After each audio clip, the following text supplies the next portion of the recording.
ಇವತ್ತು ಸಾಲ್ವ್ ಆಗಿದೆ. ಗಾಡಿ ಯಾವಾಗ ಡಿಸೆಂಬರಲ್ಲಿ ಬಂದಿರೋದು ನಮಗೆ, ನವಂಬರ್ ಡಿಸೆಂಬರ್ 2024. ಬಟ್ ಸುಮಾರು 10 months ಆದಮೇಲೆ ನಮಗೆ ಗಾಡಿ ಪರ್ಪಸ್ ಸಾಲ್ವ್ ಆಗಿದೆ. Almost a year but it took that much time to build. ಅದೇನು ಅಂತಂದರೆ ಗಾಡಿ ಇದು ನಮಗೆ ಮೈಸೂರಲ್ಲೇ ಪರ್ಪಸ್ ಸಾಲ್ವ್ ಆಗೋದು, ಆದರೆ ಅದು ಅಷ್ಟೊಂದು ನಮಗೆ ವರ್ಕೌಟ್ ಆಗಲಿಲ್ಲ. God's plan.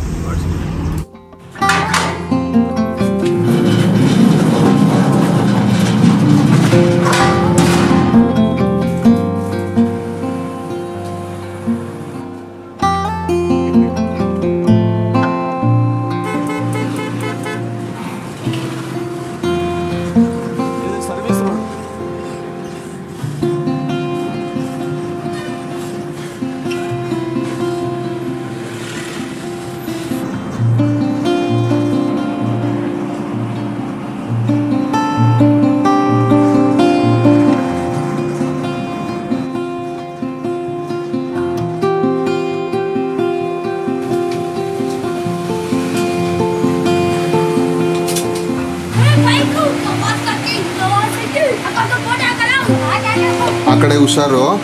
ಆಮೇಲೆ ಅಲ್ಲ, ಸ್ಲಿಪ್ ಆಗುತ್ತೆ, ಹುಷಾರು.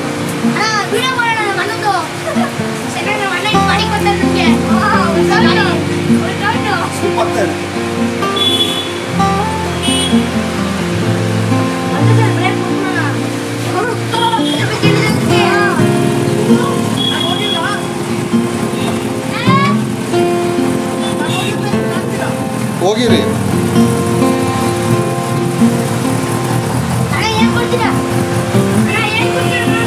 ಇವಾಗ ಏನಿಲ್ಲ.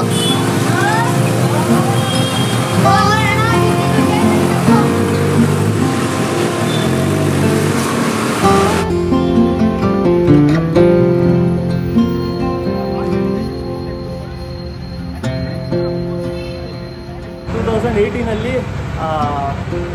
10R ತೊಗೊಂಡು ಬಂದಿದ್ವಿ ಅವಾಗ first time. So 25 the mighty don. ನಮಸ್ಕಾರ ಎಲ್ರಿಗೂ, welcome to DC Days Kannada. ಎಲ್ಲರೂ ಸೂಪರ್ ಆಗಿದ್ದೀರಾ ಅಂತ ಅಂದ್ಕೊಂಡಿದ್ದೀನಿ. ಸೊ ನಮ್ಮ ಡಾನಿನ ಮೊದಲನೇ ಸರ್ವಿಸ್ ಆಗಿ ಬಂದಿದೆ. ಸೊ ಕವಾಸಾಕಿಯಲ್ಲಿ ಏನು ವಾಷಿಂಗ್ ಏನು ಮಾಡಿಸಿರಲಿಲ್ಲ. ಸೊ ಅದಕ್ಕೆ ಮಳೆಯಲ್ಲಿ ಲಾಸ್ಟ್ ಟೈಮ್ ಓಡಿಸಿದಾಗ ಎಕ್ಸಾಸ್ಟ್ ಎಲ್ಲದು ಕೂಡ ಸ್ವಲ್ಪ ಮಣ್ಣಾಗಿರೋಂಥದ್ದು ಹಂಗೆ ಉಳಿದಿತ್ತು. But we are getting a new exhaust also. ಅದಕ್ಕೆ ಸ್ವಲ್ಪ ಟೈಮ್ ಆಗುತ್ತೆ. ಇವಾಗ ಸ್ಟಾರ್ಟಿಂಗಾಗಿ ನಾವು ಏನೇನು ಪಾರ್ಟ್ಸ್ ತರಿಸಿದ್ವಿ ಅಂತ ಹೇಳ್ಬಿಟ್ಟು ಒಂದು ಸರಿ ಹೇಳ್ತೀನಿ. ಇನ್ಸ್ಟಾಗ್ರಾಮಲ್ಲಿ ಬಾಯ್ಸಿಗೆ ಗೊತ್ತಿರುತ್ತೆ, ಬಟ್ ಇದರಲ್ಲಿ ಒಂದು ಸರಿ ಹೇಳ್ಬಿಡೋಣ ಅಂತ. ಸೊ ಮುಂಚೆ ಈ ಗಾಡಿ ಮೇಲೆ ಸ್ವಲ್ಪ ಲೋಡಿಂಗ್ಸ್ ಇತ್ತು. ಅದನ್ನು ಬಿಟ್ಟರೆ ಗ್ರಿಪ್ಸು ಚೆನ್ನಾಗಿರೋಂಥದ್ದು ಇರಲಿಲ್ಲ, ಅದು ಸ್ಟಾಕ್ ಇತ್ತದು. ಅದಕ್ಕೋಸ್ಕರ ನಾನೇನು ಮಾಡಿಸಿದೆ ಅಂತಂದರೆ ಇದು ಡೊಮಿಂಗೋ ಗ್ರಿಪ್ಸ್ ತರಿಸಿದೆ. ಅದಾದಮೇಲೆ ಇದು ಇವೋಟೆಕ್ಕಿನ ಲಿವರ್ ಗಾರ್ಡ್ಸು. ಯಾಕೆಂತಂದರೆ ಮುಂಚೆ ಒಂದು ಲಿವರ್ ಗಾರ್ಡ್ಸ್ ತರಿಸಿದ್ದೆ ನಾನು, ಬಟ್ ಈ ವೇಟ್ ಏನಿರುತ್ತಲ್ಲ ಅದು ಇಂಪಾರ್ಟೆಂಟ್ ಇರುತ್ತೆ. ಅದಕ್ಕೆ ಇವೋಟೆಕ್ಕಿನ ಲಿವರ್ ಗಾರ್ಡ್ಸ್ ಅಂತ ತರಿಸಿದ್ವಿ. ಅದಾದಮೇಲೆ ಒಂದು ಪ್ಯಾಡಾಕ್ ತರಿಸಿದ್ದೆ. ಅದ್ರ ಜೊತೆಗೆ ಮೋಸ್ಟ್ ಇಂಪಾರ್ಟೆಂಟ್ ನಮಗೆ ಬೇಕಾಗಿರೋಂಥದ್ದು tail tidy. Normal tail tidy ಹಾಕ್ಬೋದಾಗಿತ್ತು, ಬಟ್ ಲೈಟ್ ಇರೋಂಥದ್ದು ಬೇಕಾಗಿತ್ತು ಅಂತ ಹೇಳ್ಬಿಟ್ಟು ಇದು ಆರೆಂಜ್ ಇದೆ ಟೇಲ್ ಟೈಡಿ ತರಿಸಿರೋಂಥದ್ದು. ಸೊ ಇದರಲ್ಲಿ ನಾವು ಪ್ಲೇಟು ಕೂಡ ಹಾಕ್ಬೋದು, ಈ ಕಡೆ ಇಂಡಿಕೇಟರ್ಸು ಹಾಕ್ಬೋದು. ಬಟ್ ಇದರಲ್ಲಿ ಆಗಲೇ ಇಂಡಿಕೇಟರ್ಸ್ ಈ ಕಡೆ ಇದ್ದಾವೆ, ಅದಕ್ಕೆ ಹಾಕುವಂಥ ಅವಶ್ಯಕತೆ ಏನೂ ಇಲ್ಲ. ಸಾರಿ ಹಾಂ ಸರಿನಪ್ಪ ಬಾಯ್. ಅದ್ರ ಜೊತೆಗೆ ನಾವು ಇದರ ಟ್ಯಾಂಕ್ ಒಂದು ಚೇಂಜ್ ಮಾಡ್ಸೋಣ ಅಂತ. ಸೊ ಇದು ಕ್ವಿಕ್ ರಿಲೀಸ್ ಇರೋಂಥದ್ದು ಟ್ಯಾಂಕ್ ತೊಗೊಂಡಿರೋಂಥದ್ದು. ಯಾರಿಗಾರ ಫ್ಯೂಲ್ ಗ್ಯೂಲ್ ಏನಾದ್ರು ಬೇಕು ಅಂತಂದರೆ ಓಪನ್ ಮಾಡ್ಕೊಂಡು ಹಂಗೆ ತಗೊಂಡ್ಬಿಡ್ಬೋದು. ಸೊ ಆಲ್ಮೋಸ್ಟ್ ಫಸ್ಟ್ ಸರ್ವಿಸ್ ಆಗಿದೆ. ಇವಾಗ ಫ್ಯೂಲು ಕೂಡ ಇರಲಿಲ್ಲ, ಅದಕ್ಕೆ ಸ್ವಲ್ಪ ಫಿಲ್ ಮಾಡಿಸ್ಕೊಂಡು ಒಂದು ಟ್ರಯಲ್ ನೋಡೋಣ ಅಂತ ಹೇಳಿ ಹೋಗ್ತಾ ಇರೋಂಥದ್ದು. ಈಗ 1550, 600, 1025. ಸರಿ ಆಯ್ತು, ಓಕೆ. ಸೊ ಅದು ನಮ್ಮದು ಕಸಿನೂ ಕೂಡ ತೊಗೊಂಡು ಹೋಗ್ತಾ ಇದ್ದೀವಿ. ಗಾಡಿಯಲ್ಲಿ ಸ್ವಲ್ಪ ಇಶ್ಯೂಸ್ ಇತ್ತು ನಮಗೆ, ಅದನ್ನು ರೆಸಾಲ್ವ್ ಆಗಿದೆಯೋ ಇಲ್ಲೋ ಅಂತ ಹೇಳ್ಬಿಟ್ಟು ನಾವು ನೋಡ್ಕೊಬೇಕು. Let's go. ನಮ್ಮೂರು ಫುಲ್ ಖಾಲಿ ಆಗ್ಬಿಟ್ಟಿದ್ಯಪ್ಪ. ಮೊನ್ನೆ ರಾತ್ರಿ ನಾವು ಕೂಡ ಸಖತ್ ಸಿಗಾಕೊಂಡ್ಬಿಟ್ಟಿದ್ವಿ. ಅದಾದಮೇಲೆ ಒಳ್ಳೆ ಖಾಲಿ ಆಗಿದೆ. ಎಲ್ಲರಿಗೂ ದೀಪಾವಳಿ ಹಬ್ಬದ ಹಾರ್ದಿಕ ಶುಭಾಶಯಗಳು. ಗಾಡಿಯಲ್ಲಿ ನನಗೆ ಸ್ವಲ್ಪ ಇಶ್ಯೂಸ್ ಇತ್ತು ಓಡಿಸಿದ್ಮೇಲೆ. ಯಾಕೆ ಅಂತಂದರೆ ಇದು ಥ್ರಾಟಲ್ ರೆಸ್ಪಾನ್ಸು ಸ್ವಲ್ಪ ಲ್ಯಾಗಿ ಇತ್ತು. ಅದ್ರ ಜೊತೆಗೆ ಬ್ರೇಕು ಬ್ಲೀಡ್ ಅಷ್ಟೊಂದು ಕರೆಕ್ಟಾಗಿ ಆಗಿರಲಿಲ್ಲ ಅಂತ ಅಂದ್ಕೊತೀನಿ. ಸೊ ಇಷ್ಟು ಪ್ಲೇ ಬಂದ್ಬಿಟ್ಟು ಇಲ್ಲಿವರೆಗೂ ಎಳಿಬೇಕಾಗಿತ್ತು ಬ್ರೇಕ್ನ, ಅವಾಗ ಬ್ರೇಕ್ ತಾಗೋದು. ಅದ್ರ ಜೊತೆಗೆ ಈ ಕಡೆ ಇದು ಗಾಡಿ ಸಖತ್ ಅಗ್ರೆಸಿವ್ ಅಂತಂದರೆ ಸ್ವಲ್ಪ ಹಿಂಗೆ ಇದರ ಸ್ಟಾನ್ಸ್ ಬಂದ್ಬಿಟ್ಟು. ಸೊ ಅದಕ್ಕೋಸ್ಕರ ಇದು ಈ ಹ್ಯಾಂಡ್ ಗ್ರಿಪ್ಸ್ ಏನಿರುತ್ತಲ್ಲ, ಏನಾದರೂ ನಮ್ಮ ಗ್ಲೌಸ್ ಜೊತೆಗೆ ಸ್ವಲ್ಪ ಸ್ಲಿಪ್ ಆದರೆ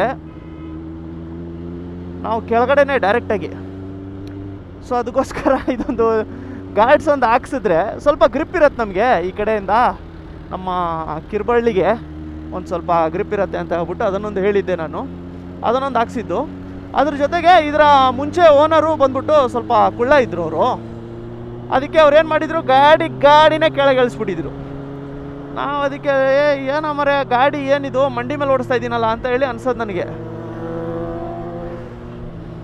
ಗಾಡಿ ನಿಂದು ದುಡ್ಡಿಯಲ್ಲೋ ನಂದು ಹಾಕೊಂಡು ಹೋಗ್ತಾ ಇದೆಯಾ. ಹಾಂ, ಸೊ ಇದನ್ನು ಸಖತ್ ಲೋ ಮಾಡಿಬಿಟ್ಟಿದ್ರು. ಅದಕ್ಕೆ ನಮ್ಮ ಏರಿಯಾ ಬಾಯ್ಸಿಗೆ ಗೊತ್ತಿರತ್ತೆ, ನಾನು ಯಾವಾಗಾದರೂ ಗಾಡಿ ತೆಗೆದ್ರೆ ನಮ್ಮ ಮನೆ ಪಕ್ಕನೇ ಒಂದು ಸ್ಪೀಡ್ ಬ್ರೇಕರ್ ಐತೆ, ಆ ಸ್ಪೀಡ್ ಬ್ರೇಕರಿಗೆ ಚರ್ ಚರ್ ಚರ್ ಚರ್ ಹೊಡೆಯೋದು. ನಾವು ಒಂಥರ ಹೊಟ್ಟೆ ಉರಿಯೋದು, ಏನಪ್ಪ ಇದು ಬಡಿತಾ ಇದೆಯಲ್ಲ ಅಂತ ಹೇಳಿ. ಅದಕ್ಕೆ ಸರಿ ಅಂತ ಹೇಳ್ಬಿಟ್ಟು ಅವ್ರಿಗೆ ಹೇಳಿದ್ವಿ ನಾವು, ನಮಗೆ ಫಸ್ಟು ಅದು ಕಿಟ್ಟು ನೀವೇನು ಹಾಕಿದ್ದೀರಲ್ಲ ಅದರ ಸ್ಟಾಕ್ ಕಳಿಸಿ, ಯಾಕಂತಂದರೆ ನಮಗೆ ಗಾಡಿ ಹೈಟ್ ಇರಬೇಕು ಅಂತ. ಯಾಕಂದರೆ ನಮ್ಗೆ S1000ಅಲ್ಲಿ ಸಿಕ್ಕಾಬಡೆ ಕಾನ್ಫಿಡೆನ್ಸ್ ಬರುತ್ತೆ. ಗಾಡಿ ಹೈಟ್ ಇದೆಯಲ್ಲ ಸರಿಯಾಗಿ ಓಡತ್ತೆ ಅದಂತೂ. ಈ ಗಾಡಿ ಸಖತ್ತು ಕುಳ್ಳಾಯಿತು, ಅದಕ್ಕೋಸ್ಕರ ಸಸ್ಪೆನ್ಷನು ಸ್ವಲ್ಪ ಲೋವರ್ ಮಾಡಿಸಿದ್ರು ಮುಂದೆ.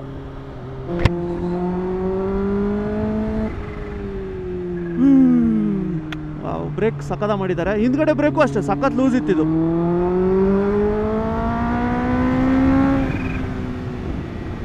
ನೈಸ್. ಆಮೇಲೆ ಇದರ ಏರ್ ಫಿಲ್ಟ್ರಿನ ಫೋಟೋ ಹಾಕ್ತೀನಿ ನಾನು ನಿಮಗೆ. ಆ ಏರ್ ಫಿಲ್ಟ್ರ್ ಏನು ಉಸಿರಾಡ್ತಿತ್ತು ಏನಾಗ್ತಿತ್ತು ಗೊತ್ತಾಗಲಿಲ್ಲ, ಅದಕ್ಕೆ ಹೊಸ ಏರ್ ಫಿಲ್ಟ್ರ್ ಒಂದು ಹಾಕಬೇಕು ಅಂತ ಹೇಳಿದ್ರು. ಓವರಾಲ್ ಆಗಿ engine oil change, oil filter, ಅದಾದಮೇಲೆ ಏರ್ ಫಿಲ್ಟರು ಅದೆಲ್ಲದು ಕೂಡ ಚೇಂಜು, ಅದಾದಮೇಲೆ ಚೈನ್ ಮೇಂಟೆನೆನ್ಸು, ಆಮೇಲೆ ಎಲ್ಲ ನಮ್ಮ ಆಕ್ಸೆಸರೀಸ್ಗಳ ಇನ್ಸ್ಟಾಲೇಷನ್ ಪ್ರತಿಯೊಂದೂ ಕೂಡ ನಾವು ಕವಾಸಾಕಿ ಜಯನಗರದಲ್ಲೇ ಮಾಡಿಸಿರೋಂಥದ್ದು.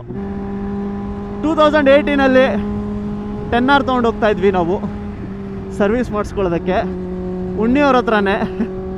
ಇವಾಗ H2 ಉಣ್ಣಿಯವ್ರ ಹತ್ರನೇ ಸರ್ವಿಸ್ ಮಾಡಿಸ್ಕೊಂಡು ಬಂದಿರೋದು. ಟೈಮ್ ಚೇಂಜಸ್ ಬಾಯ್ಸ್, ಒಂಥರ ಸ್ವಲ್ಪ ಆರಾಮಾಗಿರಬೇಕು.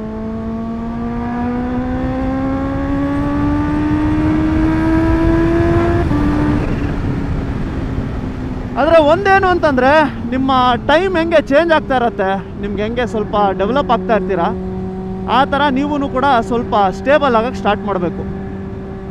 ಇಲ್ಲ ನಾನೇ ರಾಜ ನಂದೇ ಪ್ರಜೆಗಳು ಅಂತಂದರೆ ದೇವ್ರಿಗೆ ಹೆಂಗೆ ಮೇಲೆ ಎತ್ತೋದು ಗೊತ್ತಿರತ್ತಲ್ಲ, ಹಂಗೆ ಕೆಳಗೆ ಇಳಿಸೋದು ಕೂಡ ಗೊತ್ತಿರತ್ತೆ. ಒಂದು ರಾತ್ರಿಯಲ್ಲೆಲ್ಲ ಚೇಂಜ್ ಆಗೋಗ್ಬಿಡುತ್ತೆ. ಸೊ ಎಲ್ಲದಕ್ಕಿಂತ ಇಂಪಾರ್ಟೆಂಟ್ ಏನು ಅಂತಂದರೆ ನಮ್ಮ ಸುತ್ತಮುತ್ತ ಇರೋವಂಥ ಜನರು, ನಮ್ಮ ಫ್ಯಾಮಿಲಿ, ಇವ್ರ ಮುಂದೆ ಯಾವತ್ತೂ ಗಾಂಚಲಿ ಏನು ಮಾಡೋಕ್ಕೆ ಹೋಗ್ಬಾರ್ದು. ಇವತ್ತು ನಿನ್ನ ಟೈಮು, ನಾಳೆ ಇನ್ನೊಬ್ಬರ ಟೈಮು, ಹೇಳೋಕ್ಕಾಗಲ್ಲ ಯಾವತ್ತು ಯಾರ ಟೈಮು ಅಂತ. ಸೊ ಇರೋ ಟೈಮ್ನ ದೇವರಿಗೆ ಥ್ಯಾಂಕ್ ಯು ಅಂತ ಹೇಳ್ತಾ ಆ ಟೈಮು ಉಳಿಸ್ಕೊಂಡಿರೋದು.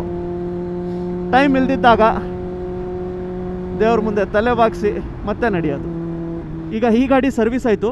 ಗಾಡಿ ಸರ್ವಿಸ್ ಕಾಸ್ಟ್ ಹೇಳಿಲ್ಲ ಅಲ್ಲ, ಗಾಡಿ ಸರ್ವಿಸ್ ಕಾಸ್ಟು 17,000 ಚೇಂಜ್ ಏನೋ ಬಂತು. ಅಂತಂದರೆ ಈ ಪಾರ್ಟ್ಸ್ ಎಲ್ಲ ಬಿಟ್ಬಿಟ್ಟು ಬರೀ ನಾರ್ಮಲ್ಲು ಜನರಲ್ ಸರ್ವೀಸು, ಇದೇನು ಏರ್ ಫಿಲ್ಟರು ಅದು ಇದು ಎಲ್ಲ ಮಾಡಿರೋಂಥದ್ದು ಏನಿರುತ್ತಲ್ಲ ಅವೆಲ್ಲದು ಮಾಡಿ 17,400 ಏನೋ ಬಂದಿತ್ತು ಚೇಂಜು. ಬ್ರೇಕ್ಸು ಅದು ಇದು ಎಲ್ಲ ಏನು ಚೇಂಜ್ ಮಾಡಿಲ್ಲ. ಸೊ ಆ ಥರ ಎಲ್ಲ ಇರುತ್ತೆ. So tyre is an expensive thing, but ಅಂದ್ರೂ ಅಷ್ಟೊಂದು ರೆಗ್ಯುಲರ್ ಆಗೆಲ್ಲ ಇರುತ್ತೆ ಅಂತ ಹೇಳ್ಬಿಟ್ಟೆಲ್ಲ ಏನಿರಲ್ಲ. ಅದು ನಿಮಗೆ ಸುಮಾರೊಂದು 7,000 to 8,000 ಕಿಲೋಮೀಟ್ರಿಗೆ ಒಂದು ಸರಿ ಅಂತ ಹೇಳ್ಬಿಟ್ಟು ಅಂದ್ಕೊಳ್ಳಿ. ಅಂತಂದರೆ ನೀವು 2nd, 3rd ಗೇರ್ ಮೇಲೆ ಜಗ್ತಾ ಇರ್ತೀರಲ್ಲ, ಆ ಟೈಮಲ್ಲಿ ಅಷ್ಟು ಬರುತ್ತೆ. ಇಲ್ಲಾಂತಂದರೆ ನಾರ್ಮಲ್ ಇರುತ್ತೆ. ನಾರ್ಮಲಿ ನಮಗೆ ಆಯಿಲ್ ಚೇಂಜು, ಅದಾದಮೇಲೆ ಅದು ಫಿಲ್ಟರು, ಅದಾದಮೇಲೆ ನಮಗೆ ಏರ್ ಫಿಲ್ಟರು, ಇದು ಅದಾದಮೇಲೆ ಎಲ್ಲ ಬ್ರೇಕ್ಸ್ನೆಲ್ಲದು ಕೂಡ ಚೆಕ್ ಮಾಡ್ಕೊಳ್ಳೋವಂಥದ್ದು. ಅದ್ರ ಜೊತೆಗೆ ಈ ಗಾಡಿಯಲ್ಲಿ ಬರೋವಂಥದ್ದು ನೆಕ್ಸ್ಟು ಎಕ್ಸ್ಪೆನ್ಸು ಚೆನ್ನಾಗಿ ಸ್ವಲ್ಪ ಜಾಸ್ತಿ ಇರೋಂಥದ್ದು ಅಂತಂದರೆ ಬ್ರೇಕ್ಸೇ ಬರೋದದು. ಅದು ಫ್ರಂಟ್ ಬ್ರೇಕ್ಸು ಸ್ವಲ್ಪ ಕಾಸ್ಟ್ಲಿ, ಪ್ರಾಬಬ್ಲಿ ಒಂದು 30-35 ಇರಬೇಕೇನೋ ಫ್ರಂಟು. ಈ ಕಡೆ ಇದೆಯಲ್ಲ, ಈ ಕಡೆ ಮತ್ತು ಆ ಕಡೆ. ಇವಾಗ ನಾನು ಚೆಕ್ ಮಾಡಿಸಿದಾಗ ಬ್ರೇಕ್ಸ್ ಎಲ್ಲ ಕರೆಕ್ಟಾಗಿದೆ ಅಂತ ಹೇಳಿದ್ರು.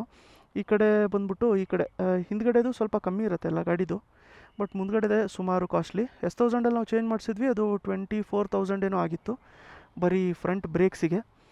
ಇದ್ರದ್ದು ಗೊತ್ತಿಲ್ಲ, ಚೆನ್ನಾಗಿದೆ ಬ್ರೇಕ್ಸು, ಅದನ್ನು ಸ್ವಲ್ಪ ಕ್ಲೀನ್ ಮಾಡ್ಕೊಂಡು ಕೊಡ್ತೀನಿ ಅಂತ ಹೇಳ್ಬಿಟ್ಟು ಹೇಳಿದ್ರು. ಅಷ್ಟಾಗಿದೆ, ಇಷ್ಟೇ ಸರ್ವಿಸ್ ಆಗಿರೋವಂಥದ್ದು. ಇದನ್ನು ನಾನು ನಿಂತ್ಕೊಂಡು ಕೂಡ ನಾನು ನಿಮ್ಗೆ ಹೇಳ್ಬೋದಾಗಿತ್ತು, ಬಟ್ ಒಂದು ಸ್ವಲ್ಪ ಸಣ್ಣ ರೈಡ್ ಮಾಡ್ಕೊಂಡು ಹೇಳೋಣ ಅಂತ. ಯಾಕಂತಂದರೆ ಸುಮಾರು ಜನ ರೈಡ್ ಮಾಡಿದ್ರು ನೀನು ಬರೀ ನಿಂತ್ಕೊಂಡು ಮಾತಾಡ್ತಾ ಇದೆಯಾ ಅಂತೆಲ್ಲ ಹೇಳ್ತಾಯಿದ್ರು. So that's all wise. Video ಇಷ್ಟ ಆಗಿದ್ದಿದ್ರೆ ಲೈಕ್ ಮಾಡ್ಕೊಂಡಿರಿ, ಹೊಸಬರಾಗಿದ್ದರೆ ಚಾನಲ್ನ ಸಬ್ಸ್ಕ್ರೈಬ್ ಮಾಡ್ಕೊಂಡಿರಿ. ನೆಕ್ಸ್ಟ್ ವೀಡಿಯೋಲಿ ಮತ್ತೆ ಸಿಗೋಣ. ಬಾಯ್. Never not, never under y'all, never ever, I'm forever on. Check my rep and on, check my repertoire, don't check me not. Let's just check some love, I've been feeling like I'm next to God. Next to God, next to God.